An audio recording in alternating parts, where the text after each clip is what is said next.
हर हर महादेव। प्रिय श्रोताओं, आपने सुना होगा कि केवल अच्छे कर्म करने से ही स्वर्ग की प्राप्ति होती है। पुण्य कर्म करने से ही भगवान शिव प्रसन्न होते हैं। बुरे और पाप कर्म करने से मनुष्य को नरक के दुख भोगने पड़ते हैं, जबकि आज की कथा के अनुसार बुरे कर्म करने के बाद भी मात्र एक उपाय से स्वर्ग की प्राप्ति हो सकती है। पाप कर्म करने के बाद भी एक सरल विधि से भगवान शिव प्रसन्न होकर सभी दुखों को दूर कर देते हैं। अपने सभी दुखों को दूर करने के लिए शिव महापुराण की इस कथा को पूरा जरूर सुने। कथा को बीच में आधा अधूरा छोड़कर महादेव का अपमान ना करें। ये कथा सूत जी ने शौनक ऋषि को सुनाई थी। सूत जी बोले, हे शौनक, सुनिए, मैं आपके सामने गोपनीय कथा का वर्णन करूंगा, क्योंकि आप शिव भक्तों में श्रेष्ठ हैं। समुद्र के निकटवर्ती प्रदेश में एक बाष्कल नामक गांव है, जहां वैदिक धर्म से विमुख महापापी ब्राह्मण निवास करते हैं। वे सब के सब बड़े दुष्ट हैं। उनका मन दूषित विषय भोगों में ही लगा रहता है। वे ना देवताओं पर विश्वास करते हैं, ना भाग्य पर। वे सभी कपटी मन वाले हैं। किसानी करते और तरह तरह के घातक अस्त्र शस्त्र रखते हैं। वे पर स्त्री गमन करने वाले और खल हैं। ज्ञान, वैराग्य तथा सद्धर्म को वे बिल्कुल नहीं जानते हैं। वे सभी पशु बुद्धि वाले हैं और सदा दूषित बातों को सुनने में लगे रहते हैं। अन्य वर्णों के लोग भी उन्हीं की तरह बुरे विचार रखने वाले एवं दुष्ट हैं। वे सदा कुकर्म में लगे रहते हैं और नित्य विषय भोगों में ही डूबे रहते हैं। वहाँ की सब स्त्रियां भी कुटिल स्वभाव की, स्वेच्छाचारिणी, पाप करने वाली, बुरे विचार वाली और कुलटा है। वे सद्व्यवहार तथा सदाचार से सर्वथा शून्य हैं। उस बाष्कल नामक गांव में एक बिंदुक नामक ब्राह्मण रहता था। वह बड़ा नीच था। वह दुष्ट और महापापी था। उसकी पत्नी बड़ी सुंदर थी, तो भी वह बुरे मार्ग पर ही चलता था। कामवासना से घिरा हुआ वह वेश्यागामी था। उसकी पत्नी का नाम चंचुला था। वह सदा धर्म के पालन में लगी रहती थी, तो भी उसे छोड़कर वह दुष्ट ब्राह्मण काम भाव में लिप्त होकर वेश्यागामी हो गया था। इस तरह कुकर्म में लगे हुए उस बिंदुक के बहुत वर्ष बीत गए। उसकी पत्नी चंचुला क्लेश सहकर भी बहुत समय तक धर्म से भ्रष्ट नहीं हुई, लेकिन दुराचारी पति के व्यवहार से प्रभावित होने के कारण काम पीड़ित हो आगे चलकर वह स्त्री भी दुराचारिणी हो गई। भ्रष्ट चरित्र वाली और कुमार पर चलने वाली वह अपने पति की दृष्टि बचाकर रात्रि में चोरी छिपे अन्य पापी पुरुष के साथ रमण करने लगी। एक बार बिंदुक ने अपनी दुराचारिणी पत्नी चंचुला को दूसरे पुरुष के साथ रात्रि में देख लिया। तब वह क्रोधित होकर बड़ी तेजी से दौड़ा। उस दुष्ट बिंदुक को घर में आया जानकर दूसरा पुरुष तेजी से भाग गया। तब बिंदुक अपनी पत्नी को पकड़कर उसे डांटता हुआ बार बार पीटने लगा। चंचला पीटी जाने पर क्रोधित होकर निर्भयता पूर्वक अपने दुष्ट पति बिंदुक से बोली, मुझ पतिव्रता युवती पत्नी को छोड़कर आप प्रतिदिन वेश्या के साथ इच्छानुसार रमण करते हैं। आप ही बताएं कि रूपवती तथा काम भाव वाली मुझ युवती की पति सहवास के बिना क्या गति होती होगी। मैं अत्यंत सुंदर हूँ तथा नव यौवन से पूर्ण हूँ। आपके संसर्ग के बिना मैं काम से उत्पन्न दुख को कैसे सह सकती हूँ। उसके इस प्रकार कहने पर वह मूढ़ बुद्धि मूर्ख बिंदुक बोला, काम से व्याकुल होकर तुमने यह सत्य ही कहा है। हे प्रिय, तुम भय त्याग दो और मैं जो तुमसे हित की बात कहता हूँ उसे सुनो। तुम निर्भय होकर रोज दूसरे पुरुषों के साथ संसर्ग करो। उन्हें संतुष्ट करके उनसे धन खींचो। वह सारा धन मुझको दे दिया करो। इससे तुम्हारा और मेरा दोनों का ही स्वार्थ सिद्ध हो जाएगा। पति का यह वचन सुनकर उसकी पत्नी चंचुला ने प्रसन्न होकर उसकी कही बात मान ली। उन दोनों दुराचारी पति पत्नी ने इस प्रकार समझौता कर लिया तथा वे दोनों निर्भय मन से कुकर्म में लीन हो गए। इस तरह दुराचार में डूबे हुए उन पति पत्नी का बहुत सा समय व्यर्थ बीत गया।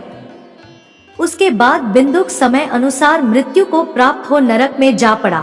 बहुत दिनों तक नरक के दुख भोग कर वह भयंकर पिशाच हुआ। इधर उस दुराचारी पति बिंदुक के मर जाने पर वह मूढ़ चंचुला बहुत समय तक पुत्रों के साथ अपने घर में ही रही। इस प्रकार कामासक्त होकर दूसरे पुरुषों के साथ विहार करती हुई उस चंचुला का कुछ यौवन समय के साथ ढलने लगा। एक दिन भाग्यवश किसी पुण्य पर्व के आने पर वह चंचुला भाई बंधुओं के साथ गोकर्ण क्षेत्र में गई। तीर्थ यात्रियों के संग से उसने भी उस समय जाकर किसी तीर्थ के जल में स्नान किया। फिर वह बंधु जनों के साथ यहाँ वहाँ घूमने लगी। किसी देव मंदिर में उसने एक दैवज्ञ ब्राह्मण के मुख से भगवान शिव की परम पवित्र एवं मंगलकारिणी उत्तम पौराणिक कथा सुनी। ब्राह्मण कह रहे थे कि जो स्त्रियां दूसरे पुरुषों के साथ व्यभिचार करती हैं, वे मरने के बाद जब यमलोक में जाती हैं, तब यमराज के दूत उनकी योनि में तपे हुए लोहे का डंडा डालते हैं। ब्राह्मण के मुख से यह कथा सुनकर चंचुला भय से वहां कांपने लगी।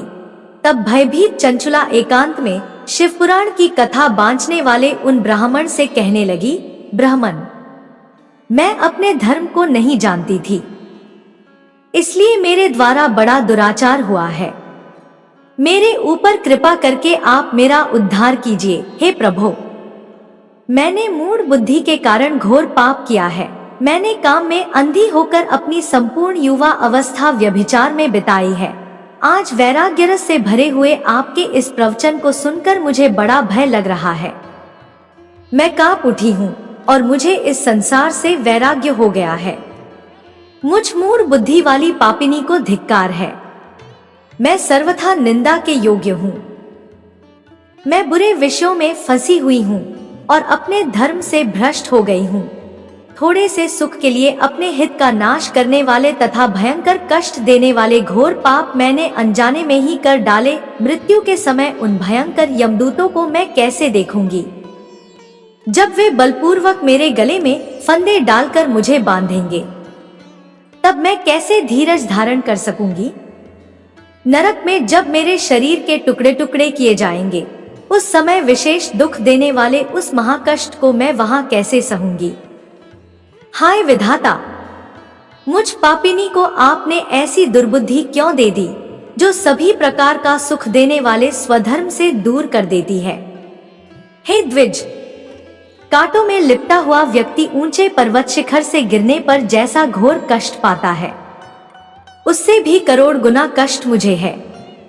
सैकड़ों अश्वमेध यज्ञ करके अथवा सैकड़ों वर्षों तक गंगा स्नान करने पर भी मेरे घोर पापों की शुद्धि संभव नहीं दिखती है।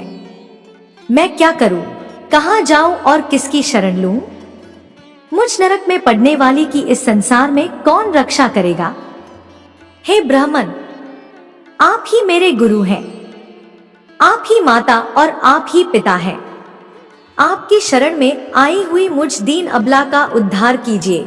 इस प्रकार पश्चाताप और वैराग्य से युक्त हुई चंचुला उस ब्राह्मण के चरणों में गिर पड़ी। तब वे बुद्धिमान ब्राह्मण कृपा पूर्वक उसे उठाकर बोले, सौभाग्य की बात है कि भगवान शंकर की कृपा से शिव पुराण की इस वैराग्य युक्त तथा श्रेष्ठ कथा को सुनकर तुम्हें समय पर ज्ञान हो गया है। हे ब्राह्मण पत्नी, तुम डरो मत, भगवान शिव की शरण में जाओ। शिव जी की कृपा से सारा पाप तत्काल नष्ट हो जाता है। मैं तुमसे भगवान शिव की कीर्ति कथा का वर्णन करूंगा, जिससे तुम्हें सदा सुख देने वाली उत्तम गति प्राप्त होगी।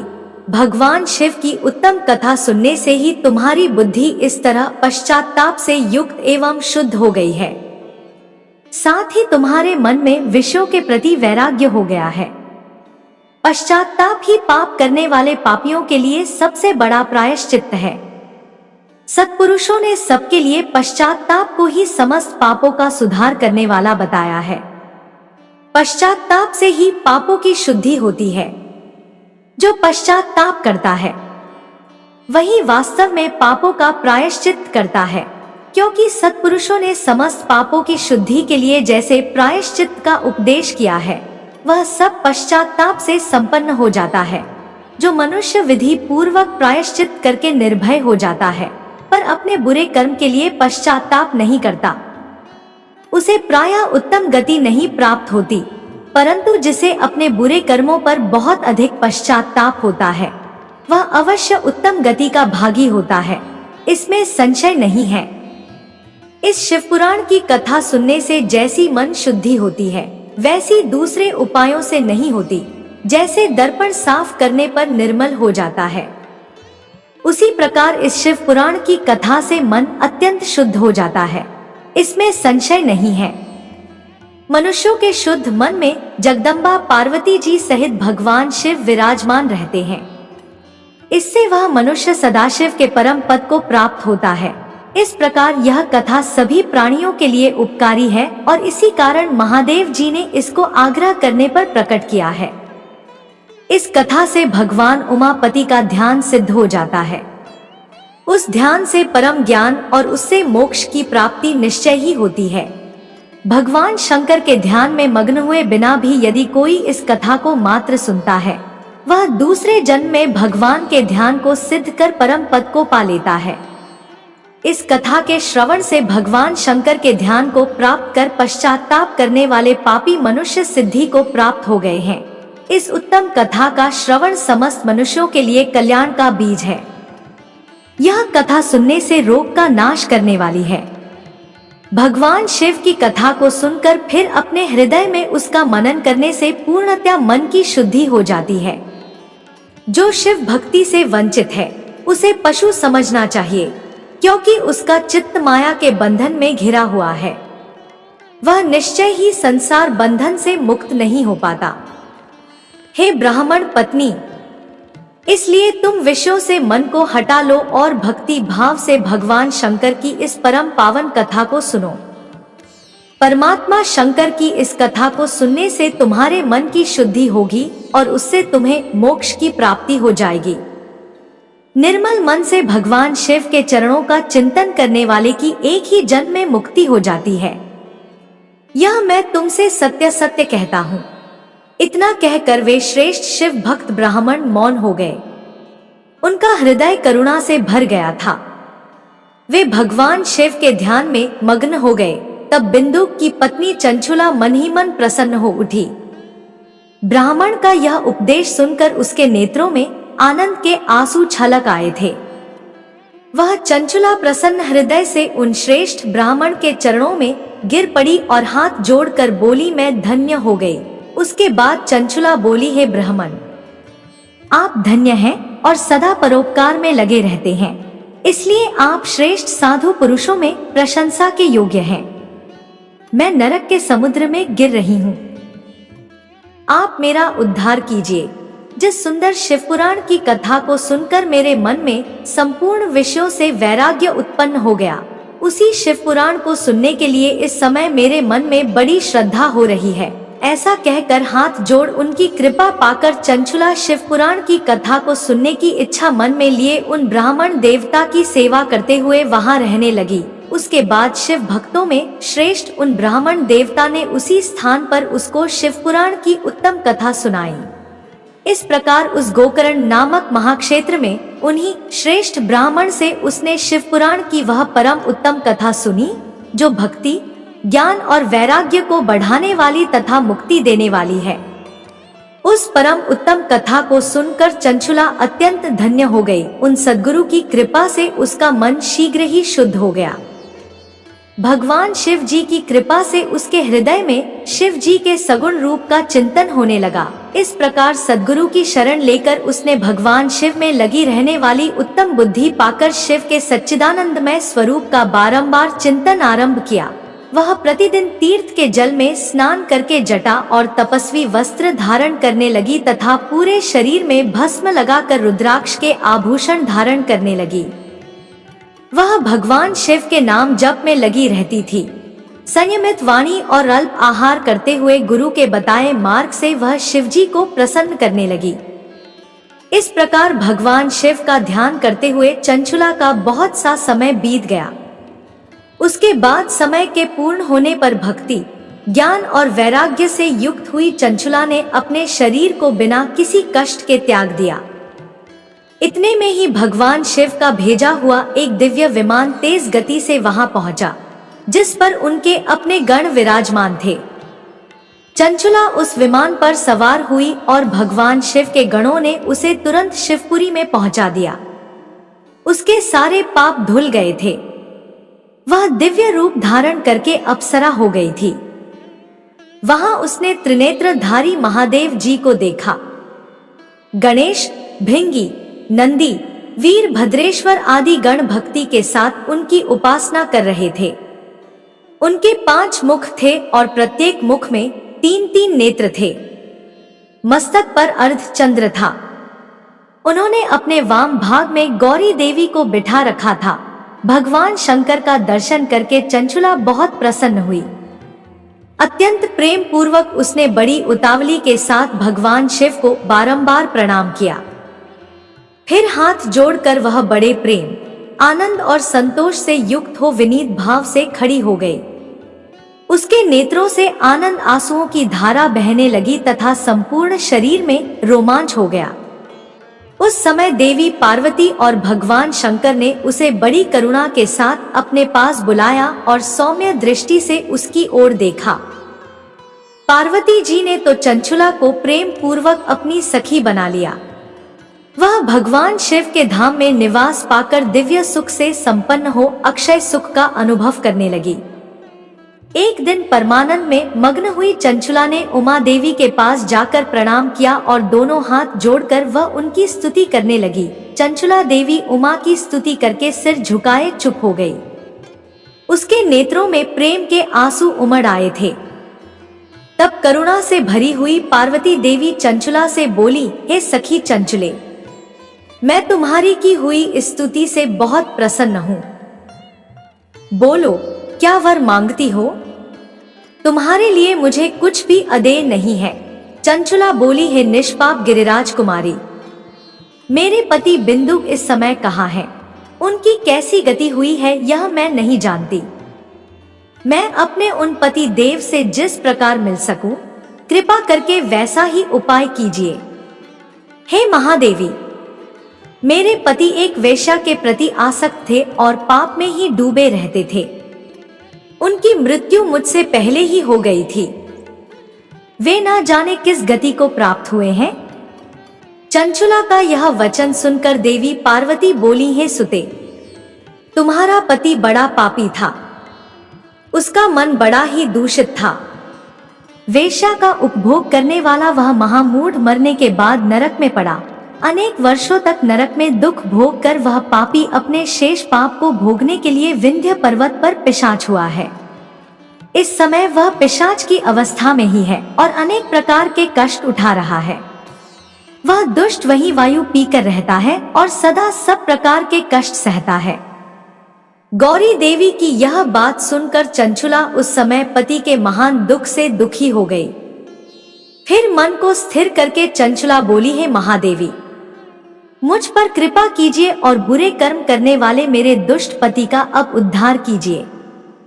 हे देवी, बुरी बुद्धि वाले मेरे उस पापात्मा पति को किस उपाय से उत्तम गति प्राप्त हो सकती है, यह शीघ्र बताइए। उसकी यह बात सुनकर पार्वती जी बोली, तुम्हारा पति यदि शिवपुराण की पुण्य में उत्तम कथा सुने तो सारे कष्ट को पार करके वह उत्तम गति का भागी हो सकता है।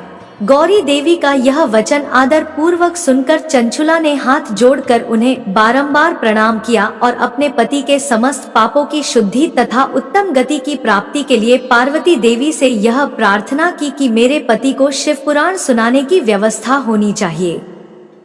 उसके बारंबार प्रार्थना करने पर गौरी देवी को बड़ी दया आई। गिरिराज कुमारी ने भगवान शिव की उत्तम कीर्ति का गान करने वाले गंधर्व राज तुम्बुरु को बुलाकर उनसे प्रसन्नता पूर्वक कहा, मेरे मन की बातों को जानकर मेरे इच्छित कार्यों को पूर्ण करने वाले तथा शिव में प्रीति रखने वाले हैं तुम्बुरु, मैं तुमसे एक बात कहती हूँ, तुम्हारा कल्याण हो। तुम मेरी इस सखी के साथ शीघ्र ही विंध्य पर्वत पर जाओ। वहां एक महाघोर और भयंकर पिशाच रहता है। उसका वृत्तांत तुम आरंभ से ही सुनो। मैं तुमसे सब कुछ बताती हूँ। पूर्व जन्म में वह पिशाच बिंदुक नामक ब्राह्मण था। वह मेरी इस सखी चंचुला का पति था, परंतु वह दुष्ट वेश्यागामी हो गया। स्नान संध्या आदि नित्य कर्म छोड़कर वह अपवित्र रहने लगा। क्रोध के कारण उसकी बुद्धि पर मूढ़ता छा गई थी। वह कर्तव्य का ज्ञान नहीं कर पाता था। ना खाने वाले पदार्थों को ग्रहण करना, सज्जनों से द्वेष और दूषित वस्तुओं का दान लेना, यही उसका स्वाभाविक कर्म बन गया था। वह अस्त्र शस्त्र लेकर हिंसा करता, बाएं हाथ से खाता, दीनों को सताता और क्रूरता पूर्वक पराये घरों में आग लगा देता था। वह चांडालों से प्रेम करता और प्रतिदिन वेश्या के संपर्क में रहता था। वह बड़ा दुष्ट था। उस पापी ने अपनी पत्नी का परित्याग कर दिया था और वह दुष्टों के संग में रहता था। उसने वेश्या के कुसंग से अपने सारे पुण्य नष्ट कर लिए और धन के लोभ से अपनी पत्नी को निर्भय करके व्यभिचारिणी बना डाला। वह मृत्यु से पहले तक बुरे कर्मों में ही फंसा रहा। फिर समय आने पर उसकी मृत्यु हो गई। वह पापियों के भोग स्थान घोर यमपुर में गया और वहां बहुत से नरकों को भोग कर वह दुष्टात्मा इस समय विंध्य पर्वत पर पिशाच बना हुआ है। वहीं पर वह दुष्ट पिशाच अपने पापों का फल भोग रहा है। तुम उसके आगे यत्न पूर्वक शिव पुराण की उस दिव्य कथा का प्रवचन करो, जो परम पुण्य में तथा समस्त पापों का नाश करने वाली है। उत्तम शिव पुराण की कथा के श्रवण से उसका हृदय शीघ्र ही समस्त पापों से शुद्ध हो जाएगा और वह प्रेत योनि का परित्याग कर देगा। दुर्गति से मुक्त होने पर उस बिंदुक नामक पिशाच को मेरी आज्ञा से विमान पर बिठाकर तुम भगवान शिव के समीप ले आओ। महेश्वरी उमा के इस प्रकार आदेश देने पर गंधर्व राज तुम्बुरु मन ही मन बड़े प्रसन्न हुए और उन्होंने अपने भाग्य की सराहना की। इसके बाद उस पिशाच की सती साध्वी पत्नी चंचुला के साथ विमान पर बैठकर देवर्षि नारद जी के प्रिय मित्र तुम्बुरु तेजी से विंध्याचल पर्वत पर गए, जहाँ वह पिशाच रहता था। वहां उन्होंने उस पिशाच को देखा। उसका शरीर विशाल था और उसकी ठोड़ी बहुत बड़ी थी। वह कभी हंसता, कभी रोता और कभी उछलता था। उसकी आकृति बड़ी विकराल थी। तुम्बुरु ने उस अत्यंत भयंकर पिशाच को बलपूर्वक पाश द्वारा बांध लिया। उसके बाद तुम्बुरु ने शिव पुराण की कथा बांचने का निश्चय करके महोत्सव युक्त स्थान और मंडप आदि की रचना की।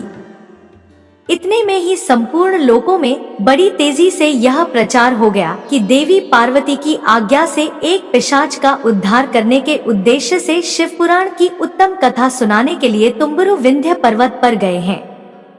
तब तो उस कथा को सुनने के लोभ से बहुत से देवता और ऋषि भी शीघ्र ही वहां जा पहुंचे।